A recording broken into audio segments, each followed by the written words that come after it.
এর ম্যাচ ছিল কলকাতা যুব ভারতী স্টেডিয়ামে ইস্টবেঙ্গল ও মোহনবাগানের মধ্যে, যার ডার্বি নামে খ্যাত।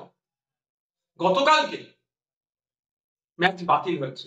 সূত্র মারফত জানতে পেরেছিলাম গ্যালারি থেকে দুই দলের সমর্থকেরা জাস্টিস ফর আরজি কর টেপোদার ঘড়িয়ে তুলবে, এটাই হয়তো ভয় পেয়ে বাতিল করা হয়েছে।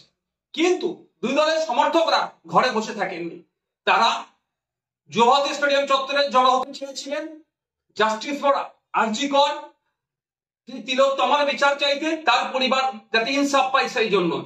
তার সাথে পা মিলিয়েছিলেন ইস্ট বেঙ্গল, মোহনবাগানের সাথে মহামারান স্পোর্টিং ক্লাব।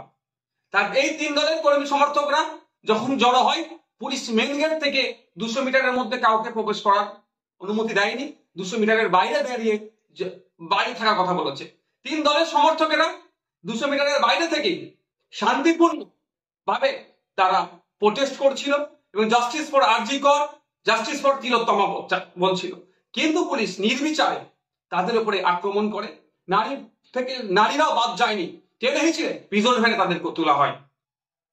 আমাদের প্রশ্ন, যেখানে মুখ্যমন্ত্রী নিজে জাস্টিস ফর তিলোত্তমা বলছেন, খুনিদেরকে দোষীদের শাস্তি চাইছেন, ফাঁসি চাইছেন, এবার ডেডলাইন করে দিচ্ছেন, সেখানে ভিন্ন দলের সমর্থকেরা তারা যারা ভিন্ন মানুষেরা যারা তিলোত্তমার হয়ে আওয়াজ করছে, তাদেরকে পুলিশ দিয়ে এরকম ভাবে দমন পীড়ন করা হচ্ছে কেন?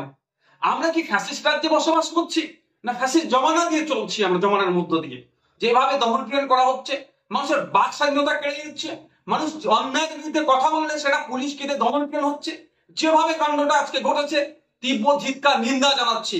আমরা অপদার্থ, ব্যর্থ পুলিশ মন্ত্রী ব্যর্থতার দায় স্বীকার করে পদত্যাগের দাবি করছি। সাথে সাথে স্বাস্থ্যমন্ত্রীও এই দায়, এই যে ঘটনা আরজি করে ঘটেছে, এটা নতুন ঘটনা নয়, বিগত দিনে এই ধরনের অনেক ঘটনা স্বাস্থ্য কেন্দ্রগুলোতে ঘটছে, সম্পূর্ণরূপে ব্যর্থ হয়েছে। স্বাস্থ্যমন্ত্রীরও পদত্যাগ দাবি করছি এবং সাথে সাথে একটু রাজ্যের মুখ্যমন্ত্রীকে স্মরণ করে দিতে চাই যে পৃথিবীতে যত ফ্যাসিস্টরাই ছিল না কেন, তারা বিভিন্ন সময় গুন্ডা মস্তান পুলিশ প্রশাসনকে কাজে লাগিয়ে মানুষের বাক স্বাধীনতা কেড়ে নেওয়ার চেষ্টা করেছে, মানুষকে দমিয়ে রাখার চেষ্টা করেছে, কিন্তু নির্দিষ্ট সময় পরে কিন্তু সেই ফ্যাসিস্টদের পতন হয়েছে। আমরা চাই না পশ্চিমবাংলার মানুষ এই ধরনের কোনো কিছু করুক। আর আমরা আশা করবো রাজ্য সরকারের কাছে, রাজ্য সরকারের প্রধান যিনি আছেন তার কাছে আশা করবো মানুষের বাক স্বাধীনতাতে কোনো রকম ভাবে না হস্তক্ষেপ হয়, সেটা আপনি ভালো করে দেখবেন।